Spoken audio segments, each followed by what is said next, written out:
నాకైతే ఈ విషయం తెలీదు, ఇప్పుడే తెలిసింది. నైట్ అయితే సిక్కిం గ్యాంగ్టాక్లో ఎర్త్క్వేక్ అయితే వచ్చింది. అరౌండ్ 4.4 రెక్టర్ ఎర్త్క్వేక్ అంట. నేను నైట్ కూడా ఎర్త్క్వేక్ వచ్చింది. నేను ఎర్త్క్వేక్ అంటే బిల్డింగులు కూలిపోయేటట్టే వచ్చింది అనుకున్నాను. లేదు, నేను నా బెడ్ ఊగింది, నిన్న నైట్ ఊగింది, ఈరోజు నైట్ కూడా ఊగింది. కాకపోతే నేను ఎర్త్క్వేక్ అనుకోలేదు. నాకు ఎర్త్క్వేక్ అంటే ఏంటో తెలియదు కదా. ఈరోజు నైట్ అయితే బెడ్ కొంచెం బిల్డింగ్ మొత్తం ఊగింది. నేనైతే ఏదో బెడ్ ఊగుతుంది అనుకున్నా.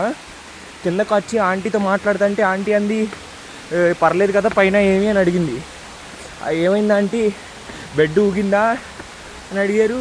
నేను అన్నాను, బెడ్ ఊగిందా ఆంటీ, బెడ్ ఏమన్నా ఫర్నిచర్ లూజ్ ఏమో అనుకున్నా.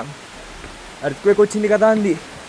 నేను ఎర్త్క్వేక్ రావడం ఏంటి, ఎర్త్క్వేక్ ఏంటంటీ అన్నాను. 4 ఎర్త్క్వేక్ వచ్చిందంట. న్యూస్ చూడాలంట, ఏమైందో ఎక్కడేం జరిగిందో. అది ఎర్త్క్వేకే అంట.